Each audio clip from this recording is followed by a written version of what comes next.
जय श्री महाकाल। नमस्कार दोस्तों, नमस्कार जीडी वशिष्ठ जी को और अक्षय शर्मा जी को। और मुझे आज बहुत खुशी हो रही है, मैं बता नहीं सकता आपको कि मैं गुरु जी के सामने बैठा हूँ।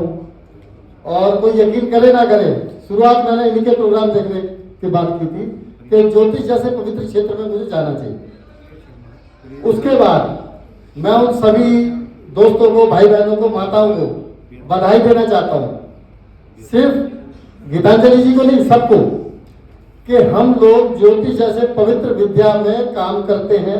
ईश्वर ने हमें उसमें सहयोग किया और हम ऐसे रास्ते में चल पड़े कि लोगों की सेवा कर पाए, क्योंकि ये गुरु का मार्ग है। गुरु जी का आशीर्वाद मिल जाए तो अति उत्तम। एक बात। दूसरी बात, मैं एस्ट्रो कमल कुमार अग्रवाल दिल्ली से, और अभी ज्योतिष में विद्यार्थी हूँ, लेकिन मैंने अपने गुरुजनों से सीखा है, वैदिक ज्योतिषी हूँ, और इसमें जो वैदिक ज्योतिष में जो मोती हैं वो मैं लेके आया हूँ। कोशिश करूँगा सबको पसंद आए। हम लोग, आप लोग भी देखते हैं, हम लोग भी देखते हैं, जब जन्म पत्रिका देखते हैं, चाहे वो लाल किताब है या वैदिक ज्योतिष है या कुछ और है, जब भी हम जन्म पत्रिका खोलते हैं, कई बार हमने देखा, आपने भी देखा होगा, हमने भी देखा कि हम देख रहे हैं जन्म पत्री में कि राजयोग तो भरे पड़े हैं, बहुत बड़े बड़े राजयोग हैं, पंचमहापुरुष भी है, शश योग भी है, मालव्य योग भी है, रोचक योग भी है, लेकिन जातक तो भूखा मर रहा है, वो तो कुछ रहा ही नहीं है। कई बार हमने ऐसा भी देखा कि जन्म पत्रिका में दुर्योग बहुत सारे हैं, सारे के सारे राहु केतु शनि जितने भी पूरे करे हो सकते हैं, सबके सब लगन कुंडलियों का प्रभाव है, लेकिन जातक जीरो से हीरो। चलिए आज इस विषय में बात करते हैं, क्योंकि वैदिक ज्योतिष एक अपने आप में सार है, समुद्र मंथन जिसको कहते हैं। कि सबसे पहले हम क्या देखते हैं, मैं अपनी बात करूंगा जो गुरुजनों से सीखा है, कि जन्म पत्रिका खोलते ही सबसे पहले हमें क्या देखना चाहिए। हमें देखना चाहिए सबसे पहले उसकी डिग्री, लगन और लग्नेश की डिग्री, क्योंकि मेरा मानना ये है कि लगन और लग्नेश मजबूत होंगे तभी जातक काम कर पाएगा, क्योंकि इच्छा शक्ति तो है ही नहीं अगर लग्नेश और लगन कमजोर है तो। बात करते हैं लगन की डिग्री के ऊपर, कि 0 डिग्री से लेकर 6 डिग्री के बीच में होती है बाल अवस्था। बाल अवस्था जिस भी लगन में उदय होनी होगी, उस जातक को आप देखना कि शारीरिक रूप से बहुत अच्छा नहीं होता। कैसे? उसके इच्छाएं बहुत बड़ी होती है। जैसे मैं फॉर एग्जाम्पल बताता हूं आपको कि बहुत सारे लोग आपने ऐसे देखेंगे चोलबाजी करते 70 साल की उम्र में भी, और ऐसे भी मान सकते हैं कि जैसे हमारे घर में बच्चा पैदा हुआ लेकिन काम कुछ नहीं आ रहा। क्यों? क्योंकि लगन में बल नहीं है।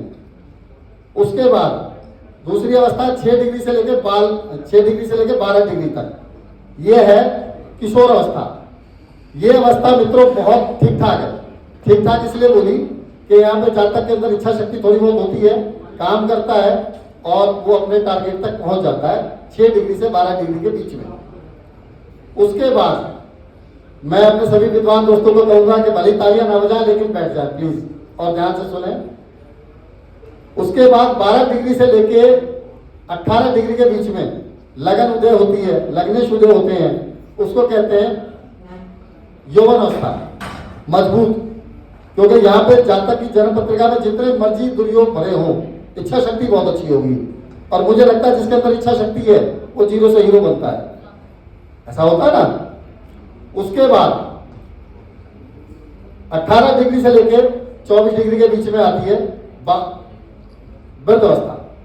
वृद्ध अवस्था का जातक आपने देखा होगा कि ज्ञान तो होता है उसके अंदर, और बातें भी बड़ी बड़ी करता है, कोशिश भी करता है बेचारा। ऐसा नहीं कोशिश नहीं करता जैसे मान सकते 50 साल की उम्र के बाद आदमी कोशिश तो करता ही है ना, और कामयाबी कभी कभी मिल जाती है, लेकिन वो उतना मेहनत नहीं कर पाता। क्यों? क्योंकि उसकी इच्छा तो है लेकिन शरीर में दम कम है। उसके बाद आती है मृत अवस्था।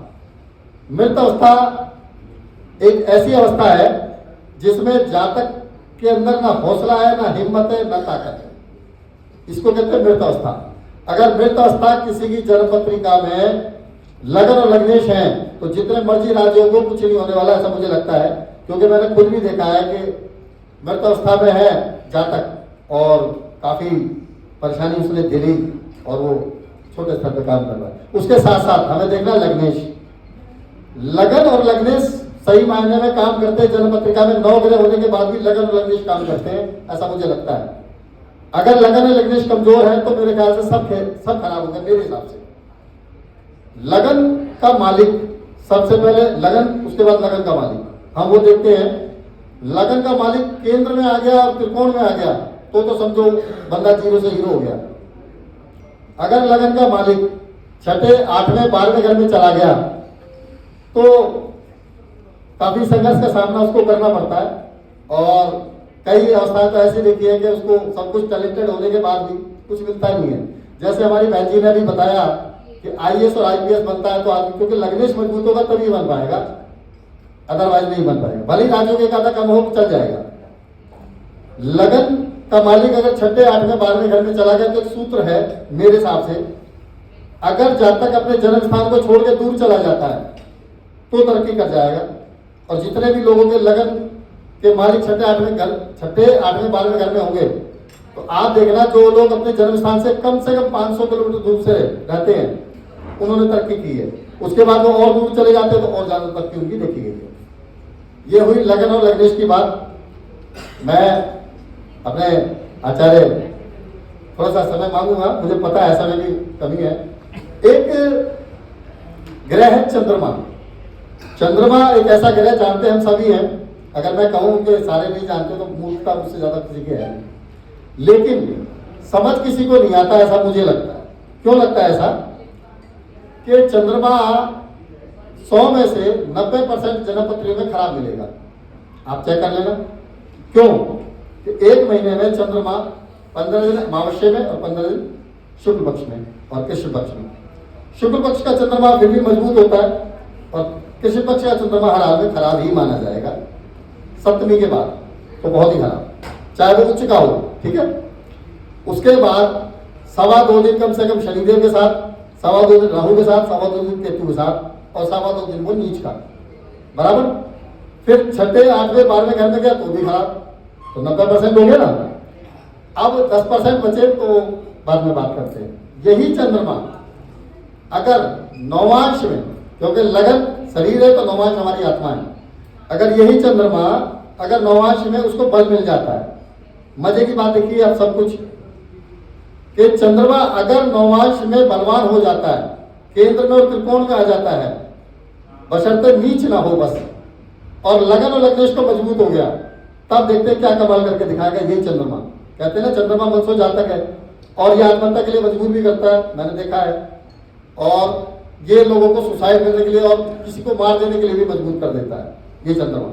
लेकिन अगर ये मजबूत हो गया नौवांश में जाके, जन्म कुंडली में खराब हो जाए कोई बात नहीं, तब क्या करेगा। जितने नेवी के अफसर हैं उनके चंद्रमा खराब मिलेंगे, और डॉक्टर जितने बड़े बड़े सर्जन हैं सबके चंद्रमा खराब मिलेंगे। आप चेक कर लेना, मैं लिख के देता हूं ये बात, हालांकि मैं उतना बड़ा विद्वान नहीं। और पुलिस वाले जब तक इनका चंद्रमा खराब नहीं होगा ये गोली नहीं चला पाएंगे। फौजी भाई साहब, भाई सामने वाले को गोली तो तभी मारेंगे ना जब चंद्रमा खराब होगा। खून देखने की आदत हर किसी को नहीं आती, हम और आपको उल्टी कर देंगे। उसके बाद राजनेता, नाम नहीं लेंगे, बेवकूफी है जी, बस 2 मिनट जी। राजनेता, मैं प्रधान जी को क्षमा प्रार्थी हूं क्योंकि बात पूरी करने के लिए मैं विवश हूं। राजनेता, इनके चंद्रमा खराब मिलेंगे, लगन कुंडली में भले अच्छे हों, खराब होंगे, चंद्रमा खराब होंगे तभी वो बेईमानी कर पाएंगे और हमें मूर्ख बना पाएंगे, ऐसा मुझे लगता है। उसके बाद बेईमान आदमी, वो बेईमानी कैसे करेगा जब मन में आएगा। चंद्रमा मन सो जातक, मन खराब सब खराब, और मन में जो आएगा वो आदमी करेगा, बेईमानी भी करेगा। चलिए एक सूत्र और लास्ट में जाते जाते, हम ज्योतिषों का भी चंद्रमा खराब मिलेगा। आप चेक कर लीजिए, सबने चेक करी होगी अपनी पत्नी का कम से कम, कि चंद्रमा जब तक खराब नहीं होगा हमारा, हम ज्योतिषी नहीं हो सकते। क्यों नहीं हो सकते, उसका मेन कारण मैं समझाने का प्रयास करता हूं। हमारे पास जातक आता है, जातक को पूरी उम्मीद है कि हम उसका भला करेंगे, बराबर, और करते भी हैं। लेकिन एक अच्छा ज्योतिषी वही हो सकता है जो सामने वाले के दर्द को समझेगा। और सामने वाले का दर्द को वो समझेगा जिसका चंद्रमा खुद का खराब होगा। ऐसा नहीं है कि चंद्रमा सबके खराब होते हैं, कुछ लोगों के अच्छे भी होते हैं, लेकिन जिन लोगों के चंद्रमा अच्छे होंगे उनकी नजर जातक की जेब पे होगी, ऐसा मुझे लगता है। अब करना क्या चाहिए?